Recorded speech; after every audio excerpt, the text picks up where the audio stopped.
Everyone. सो देखिए, आज हम देख रहे हैं इलेक्ट्रिक पोटेंशियल कितना आता है किसी भी जनरल पॉइंट पे। ठीक है, पहले हमने देखा था इलेक्ट्रिक पोटेंशियल कितना आता है किसी भी दो पॉइंट पे, फिर हमने एक्सियल देखा था एंड देन इक्वेटोरियल। इसमें है वो किसी भी जनरल पॉइंट पे हो सकता है, किसी भी जनरल पॉइंट पे हो सकता है। मान लो जैसे कि आप किसी एक बहुत बड़ा गार्डन है, उस गार्डन में आप कहीं भी खड़े हो जाओ तो वो एक जनरल पॉइंट होगा, उस पर हमें इलेक्ट्रिक पोटेंशियल निकालना है। ठीक है, तो ये चीज समझ आ रही है कि क्या चीज हमें करना है। ठीक है, तो क्वेश्चन ऐसे पूछ सकता है, derive an expression for the electric potential at any general point. Expression derive करना है पोटेंशियल का किसी भी जनरल पॉइंट पे at a distance r from the centre of dipole, जो कि सेंटर ऑफ डाइपोल से डिस्टेंस r पे है। पॉइंट में ऐसे होता है potential due to dipole at any point, potential हमें निकालना है किसी भी पॉइंट पे।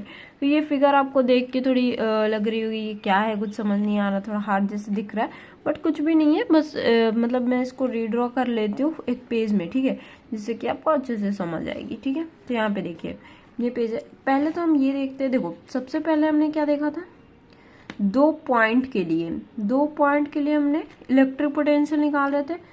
फिर हम एक्सियल के लिए यहाँ पे बढ़ा के इस पॉइंट पी पे एक्सियल के लिए निकाल रहे थे। फिर यहाँ पे इक्वेटोरियल के लिए निकाल रहे थे, ये डाइपोल था सेंटर ऑफ डाइपोल, और यहाँ पे 90 डिग्री एंगल फॉर्म हो रहा था और यहाँ पे हम निकाल रहे थे। ठीक है, अब इसमें क्या है ये तो समझ आ गई कि इसमें हम लोग पहले में क्या कर रहे थे। अब यहाँ पे है ना, वो किसी भी पॉइंट पे, लेट्स सपोज कि यहाँ पे एक पॉइंट पी है, इस जनरल पॉइंट से हमें निकालना है।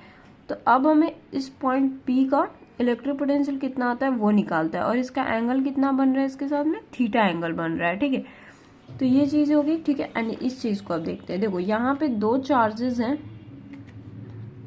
ए और माइनस क्यू चार्ज है यहाँ पे, एंड यहाँ पे प्लस क्यू चार्ज है। ठीक है, इसको पॉइंट ए और पॉइंट बी ले लेते हैं। पॉइंट सेम ही दे रही हूँ मैं ताकि समझने में आसानी होगी ये फिगर को। ठीक है, पॉइंट ए एंड बी। अब यहाँ पे क्या है ना, ये यहाँ पे मतलब यहाँ पे ये कोई भी सा भी एक पॉइंट पी है। ठीक है, कोई भी एक जनरल पॉइंट है जिसमें हमें इलेक्ट्रिक पोटेंशियल निकालना है। तो अब इसको ये यहाँ से, और जो कि एंगल कितना बना रहा है इसके साथ में, थीटा एंगल बना रहा है। अब देखो यहाँ पे क्या है ना, जैसे कि हम एक्सियल में देख रहे थे, थीटा 0 हो रहा था। क्यों? क्योंकि ये लाइन और ये लाइन सेम लाइन में है। जैसे कि ये जो हो गया एक्सियल का हो गया, यहाँ पे ये डाइपोल हो गया, एंड यहाँ पे एक्सियल बन रहा था, यहाँ पे पॉइंट पी था, तो वो ये भी सेम डायरेक्शन में, ये भी सेम डायरेक्शन में। थीटा कितना हो जाएगा, 0 डिग्री फॉर एक्सियल के लिए। ठीक है, क्योंकि यहाँ पे थीटा 0 क्यों हो रहा है, क्योंकि एक लीनियर लाइन में, सेम स्ट्रेट लाइन में हमेशा 90 थीटा कितना होता है, 0 डिग्री होता है अगर सेम डायरेक्शन में है तो इलेक्ट्रिक डाइपोल अगर यहाँ पे देखते हो तो ये डाइपोल यानी एक्सियल पे निकालना है तो सेम डायरेक्शन में। इक्वेटोरियल पे कितना था, 90 डिग्री एंगल फॉर्म हो रहा था, तो इसके लिए थीटा कितना हो रहा था, 90 डिग्री। ठीक है, फॉर इक्वेटोरियल। ठीक है, इक्वेटोरियल के लिए इसमें हमें समझ में नहीं आ रहा है थीटा कितना होगा, तो इस थीटा को हमें फाइंड करना है। ठीक है, लेकिन इस थीटा ऐसे तो नहीं निकलेगा क्योंकि यहाँ पे ना 0 डिग्री एंगल फॉर्म हो रहा है ना 90 डिग्री, कोई सा भी एक एंगल है थीटा, किसी कोई सा भी फॉर्म हो सकता है। ठीक है ना, कितना भी। तो सबसे पहले तो हमें ये माइंड में रखो कि ये और इस पॉइंट को ज्वाइन करना होगा। ठीक है, ये थोड़ा इधर ले लेते हैं हम, यहाँ पे ये माइनस क्यू चार्ज है क्योंकि ये सेंटर में आएगा, ये पॉइंट ओ सेंटर पे है। ठीक है, एंड ये यहाँ पे, तो इस एपी और बीपी को हम ज्वाइन करेंगे। ठीक है, ये एपी एंड ये बीपी, ये भी यहाँ पे बीपी। ठीक है, तो ये एपी और बीपी जो है ना, अब हमें ये एपी और ये बीपी ही फाइंड करना है, एंड इसके ये वाले डिस्टेंस को हम आर ले लेते हैं। ठीक है, तो हमें ये याद रखो, ये एपी और बीपी फाइंड करने के लिए ही हम पहले तो ये एपी और बीपी फाइंड करने के लिए पूरी कैलकुलेशन करेंगे। ठीक है, एंड इस वाले डिस्टेंस को एल ले लेते हैं, यहाँ से ये वाली एल ले लेते हैं, एंड ये पूरी कितनी हो गई, ये पूरी 2L हो गई। ठीक है, ये यहाँ पे ड्रॉ करना है इसलिए। अब देखो, अब ये AP और BP फाइंड कैसे होगा, तो ये AP ऐसे तो फाइंड नहीं हो सकता और ना ही BP ऐसे फाइंड हो सकता है। इसके लिए हमें क्या करना होगा, एक 90 डिग्री वाला एंगल बनाना होगा। ठीक है, तो हम नीचे में ड्रॉ कर लेते हैं एक 90 डिग्री एंगल। ठीक है, लेट्स सपोज ये वाला एंगल हो गया ये 90 डिग्री, यहाँ पे नेम सेम ही रखते हूँ मैं N। ठीक है, ये पॉइंट N हो गया यहाँ पे, ये 90 डिग्री एंगल यहाँ पे फॉर्म कर रहा है। ठीक है, ये समझ आ रही है बात। ठीक है ना, तो ये 90 डिग्री क्यों बना रहा है, क्योंकि ये AP निकालना है हमें। ठीक है ना, तो अब यहाँ पे देखते हैं ये जो चीज़ है यहाँ पे, let A B is the dipole having dipole length 12, A B dipole है जिसका 12 लेंथ है। Let O is the centre of dipole, O centre है डायपोल का ये, ठीक है। And P is the point at an angle theta where net potential is to be calculated.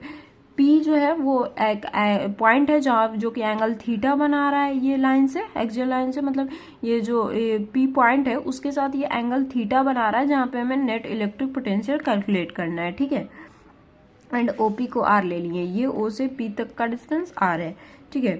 Potential due to minus Q charge V1, potential कितना आ रहा है minus Q charge की वजह से, उसको हम V1 ले लेते हैं, ठीक है ना। माइनस क्यू चार्ज की वजह से कितना पोटेंशियल आएगा उसको V1 ले लेंगे पॉइंट ए पे। तो यहाँ पे माइनस क्यू चार्ज की वजह से कितना आता है पॉइंट ए पे, ये देखिए फॉर्मूला क्या होता है minus Q by 4 pi epsilon not are. तो आर यहाँ पे आप क्या लोगे, इस पॉइंट पी से इस पॉइंट ए पे आपको डिस्टेंस लेना है, तो आर तो आप यही लोगे ना, ए पी है ना। तो ये ए पी हो गया। अब ए पी देखते हैं कैसे निकलेगा ये डायग्राम से, ठीक है ना। ये डायग्राम सेम ही है, ये वाला मैं नेक्स्ट जब आएगा ना ये वाला ट्रायंगल तब ड्रॉ करूंगे, मतलब ठीक है। बीपी फाइंड करने के लिए ये ड्रॉ कर रहा है एंड एपी फाइंड करने के लिए ये ड्रॉ किए हैं, ठीक है ना। अब यहाँ पे देखिए ये फिगर को देखना है आपको, ठीक है। तो फ्रॉम डायग्राम से अगर हम देखते हैं तो कितना आएगा, एपी जो है वो इक्विवेलेंट है पीएन के, ठीक है। अब एपी जो यहाँ पे देखो, ये एपी जो है वो ओपी के बिल्कुल इक्वल नहीं है, ठीक है। एपी और ओपी आपको इक्वल लग रहा है डायग्राम से देखो, एपी और ओपी इक्वल लग रहा है क्या, नहीं लग रहा है ना। ये एपी और ओपी कभी इक्वल नहीं हो सकता है, बट एपी जो है वो पीएन के इक्वल हो सकता है।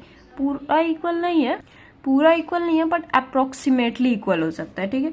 तो एपी जो है पीएन के अप्रोक्सीमेटली इक्वल हो गया, एपी हो गया इक्विवेलेंट टू, एंड पीएन को देखिए क्या लिख सकते हो, पीएन को लिख सकते हो ओएन प्लस ओपी, तो वही लिखे ओपी प्लस ओएन, वही on plus OP plus on, तो ओपी प्लस पीएन लिख सकते हो। अब यहाँ पे देखिए ओपी को आप क्या लिख सकते हो, ओ से पी तक का डिस्टेंस आर लिए हैं तो आर प्लस ओएन हो गया, ठीक है।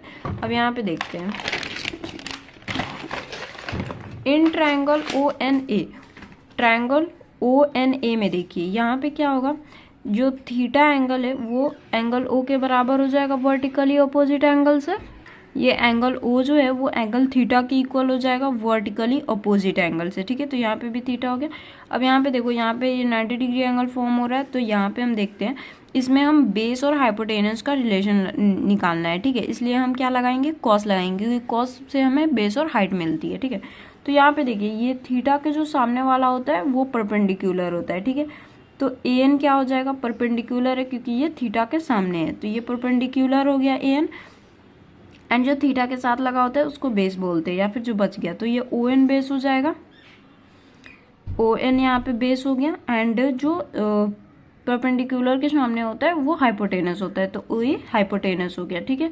अब यहाँ पे देखो कॉस थीटा लगाते हैं, B by H, cos theta कितना हो जाएगा, बी कितना है ओ एन बाई एच कितना है, एच यहाँ पे ओ ए है, and O N by O A को लिख सकते हो आप ओ, और ए का देखो यहाँ पे ओ ए कितना आ रहा है, यहाँ पे ओ से ए तक का डिस्टेंस एल है, तो एल रख दो, and O N is equal to L cos theta आ गया। अब यहाँ पे ओ एन जो आया था इस ओ एन की जगह पे रख देंगे R plus L cos theta, and यहाँ पे पुट कर देंगे इस ए पी का, ठीक है। तो ये ए पी को देखिए, ए पी को equivalent to R plus L cos theta हो गया, पुट कर दो 4 में, minus Q by 4 pi epsilon R plus L cos theta, ठीक है। अब पोटेंशियल कितना आता है प्लस क्यू चार्ज की वजह से V2 पे, इस V2 पे कितना आता है वो हमें देखना है, ठीक है। सॉरी, प्लस क्यू चार्ज की वजह से इस पॉइंट बी पे कितना आता है ना उसको V2 ले लेते हैं, ठीक है, पोटेंशियल। तो प्लस क्यू हो जाएगा क्योंकि चार्ज प्लस में है, तो plus Q by 4 pi epsilon not, और डिस्टेंस क्या होगा, ये बीपी होगा। अब देखिए फ्रॉम डायग्राम से बीपी जो है वो इक्विवेलेंट हो जाएगा, यहाँ पे देखो ये बीपी आपको ओपी के इक्वल लग रहा है, बिल्कुल भी इक्वल नहीं है, इसलिए हम यहाँ पे एक लाइन ड्रॉ करेंगे जो कि ये यहाँ पे भी 90 डिग्री एंगल फॉर्म हो रहा है, तो इसको पॉइंट एम लिख लेते हैं। तो ये क्या हो जाएगा ना, यहाँ पे देखते चलते, ठीक है।